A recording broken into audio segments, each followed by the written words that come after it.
Have you ever witnessed two pregnant women, each sporting a baby on their hip, scrapping outside of a bagel shop in Atlantic City at 9 in the morning? You might understand why Helena Rafferty believes driving into an elderly man in her town-issued vehicle should earn her Maxxinista immunity. This and more in today's video. Oh, come on, man. I hope that pizza's got insurance. That's right, the Wicked Witch of Canton, formerly known as the Chief o' Police, was in court today for her own case. The Rule 56 hearing, summary judgment was heard by Judge Michael Berry, who was an elderly man that she struck with her town-issued vehicle many months ago, filed suit against Rafferty after she struck him while he was crossing the road. And shout out to @_Nikki Conway_ for sharing this update on the Twitter exit. Right, so back in June, Turtle Boy reported the former chief o' police, Helena Rafferty, was trying to avoid paying this elderly man that she struck by claiming to have immunity because she was making work phone calls whilst driving the town-issued vehicle to a TJ Maxx in Plainville. So this man, who is 67 or was 67 at the time of this incident occurring, was just, crossing the street, following all the, traffic laws that a pedestrian should follow.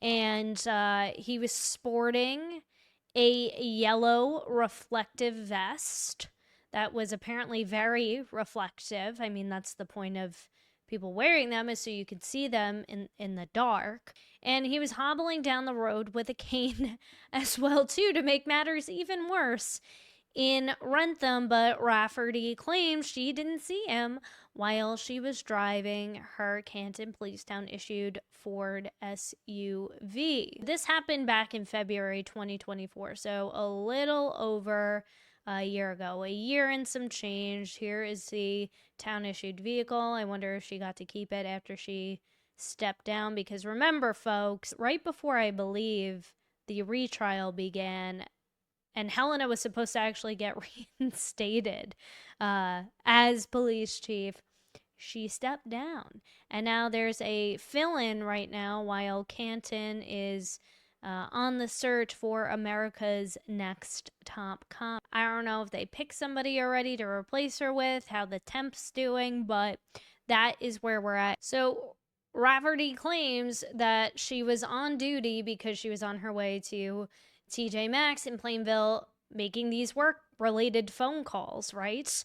And once she arrived at TJ Maxx, she sent work-related emails in the parking lot, so double whammy. I mean, it's no surprise to me that she's going this route, because this guy, Michael Berry, who's, again, 67, spent weeks in a Rhode Island hospital and Spalding rehabilitation while undergoing 9 surgeries and is still struggling every day. Court filings show that his hospital bills exceed $211,000, about the same as Helena Rafferty was making as CPD chief. Although the subject vehicle was a town-issued vehicle, it was the only vehicle Miss Rafferty drove, even for all personal errands at any time. It's the only vehicle I use. I don't have a personal vehicle that I drive, even though several of those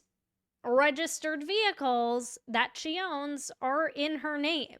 But her explanation is, they're for my kids. I don't drive them. I mean, I wonder what Hank Brennan called his Duncan runs during the Karen Reed retrial. As always, I try to share every single article I use in my videos, as well as any video clips. So if you want to take a read through and give some support over to TB Daily News, you can do so by clicking the link in my description box below. In keeping up with the Adelsons, we are knee deep if you can bend that low. In jury selection for America's favorite domestic coordinator, Donna Sue Adelson. Nice jacket.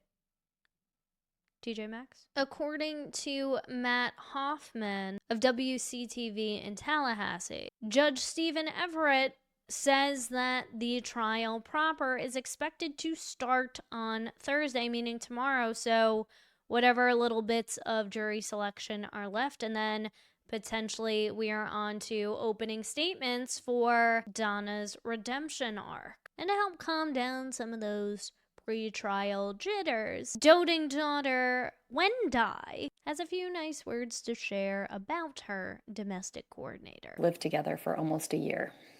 She is selfless, generous, loving, and beautiful. She thinks she is fat. She once got turned down for Weight Watchers because she didn't have enough excess weight to be admitted to the program. Wendy, I can't believe I'm saying this, but your mom and my mom have a lot in common. She thinks she is stupid.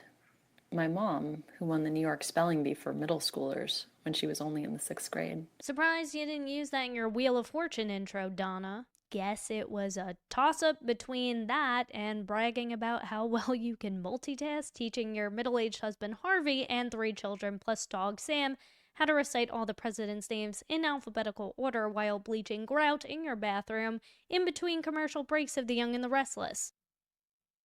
It's a skill. Numbnut. From a family whose love language sounds more like how to conspire to unalive your in-law, to a family who actually cares when you go missing. The brother of missing woman Amy Bradley, who vanished while aboard the Rhapsody of the Seas, a cruise ship touring the Caribbean on March 24th, 1998, just confirmed that Kim and Khloe Kardashian have indeed connected to help amplify the search. Now, this is just about 1 week after TMZ reported that Kim and Khloe have called Amy's mother.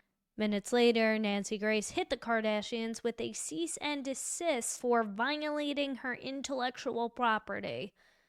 Missing white women, because dibs? Huge news broke earlier in the Nikki, Cheng, Saelee, McCain case. The Redding mother who mysteriously disappeared over 15 months ago. Husband Tyler McCain has now been arrested for Nikki's disappearance, proving once again that if you look like you'd get fired from a Bass Pro Shop for taking home the live bait as pets, you're probably capable of murder. Nikki Cheng Saelee McCain was reported missing by her sister on May 22nd, 2024, after she was last seen at Mercy Medical Center in Redding on May 17th, 2024. Her vehicle was found abandoned near the Shasta-Tahoma County border on May 25th, 2024, so the reservation, with evidence of decomposition and blood confirmed to belong to Nikki. And her sister's been a huge, huge advocate of trying to find answers throughout these 15 months. Tyler was actually arrested previous to that, but because the state wasn't able to produce Nikki as a witness in her own case, they had to let him go. I actually did a video on this very early on in my YouTube days if you want to check it out. Gives a deeper background of the case, but the Shasta County District Attorney's Office announced the charges, which include 1 count of unaliving with a special circumstance of intent to prevent testimony, as well as refiling the DV charges from the 2023 case. The DA's office said a confidential informant reported that Tyler McCain admitted to unaliving Nikki after a DV incident on May 18th, 2024, so a couple of days before she went or was reported missing by her sister. Investigators found a history of DV between the couple dating back to 2020. Despite exhaustive efforts, Nikki's body has not been located, but authorities have concluded she is the victim of a homicide. So they had a press conference earlier today. I'm not going to play it, but if you guys want, maybe we'll do a special video dedicated on these updates, especially because he's going to be arraigned on the 22nd. So just a couple of days from now on Friday.